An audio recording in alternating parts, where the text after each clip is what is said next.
Yung maganda, halos kamukha ko. At yung magaling, parang ako. At yung mapagkakatiwalaan, tulad ko. Kamukha daw niya. Baka naman alien ang hinahanap dito, hindi tindera.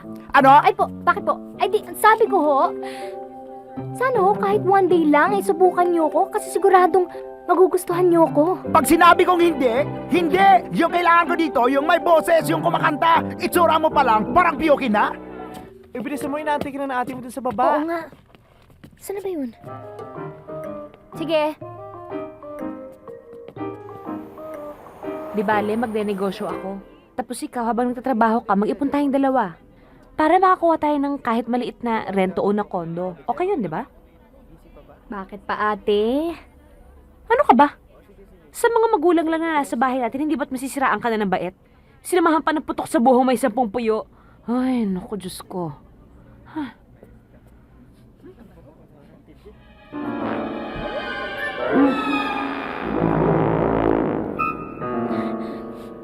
Te, Mm. may paang-pahit pa nga pa.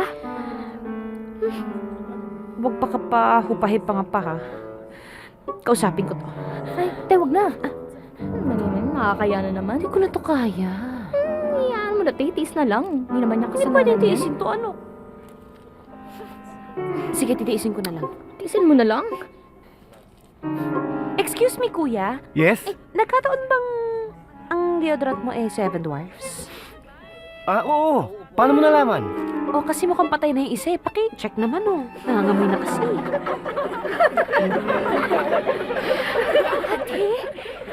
Hindi naman eh. Ang selan mo.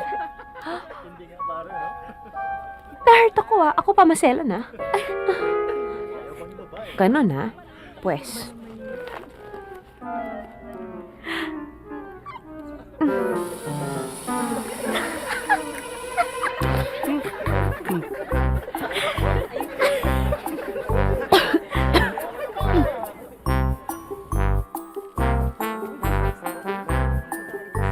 Te, Oh. Ano na? we'll call you daw.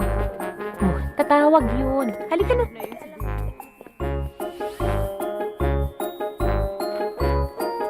Oh, ano na? We'll call you daw. O eh, may telepono naman tayo mamaya na pag-uwi natin sa bahay, tumatawag na yung mga yun. Oh, ang tagal mo naman. We will call you.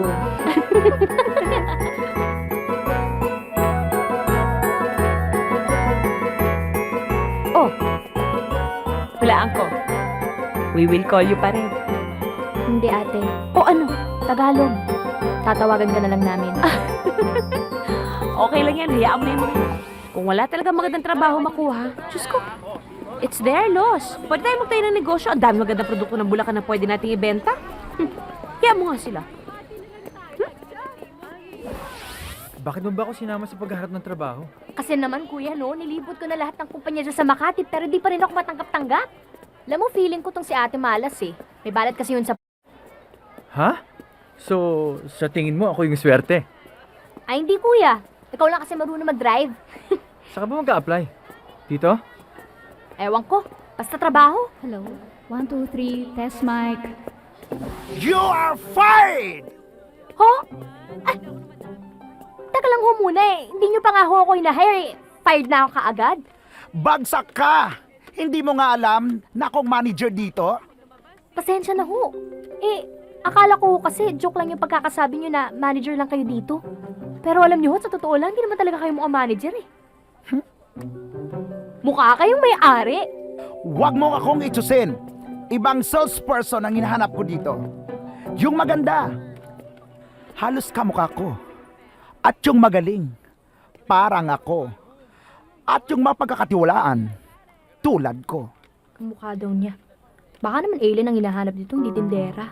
Ano? Ay po, bakit po? Ay di, sabi ko ho, sana ho kahit one day lang ay subukan niyo ko kasi siguradong magugustuhan niyo ko. Pag sinabi kong hindi, hindi! Yung kailangan ko dito, yung may boses, yung kumakanta, itsura mo pa lang, parang piyokin na. Ano piyukin? Champion ako sa lahat ng kantahan sa barangay sa Bulacan. Piyukin? Teka. Akin na nga yan.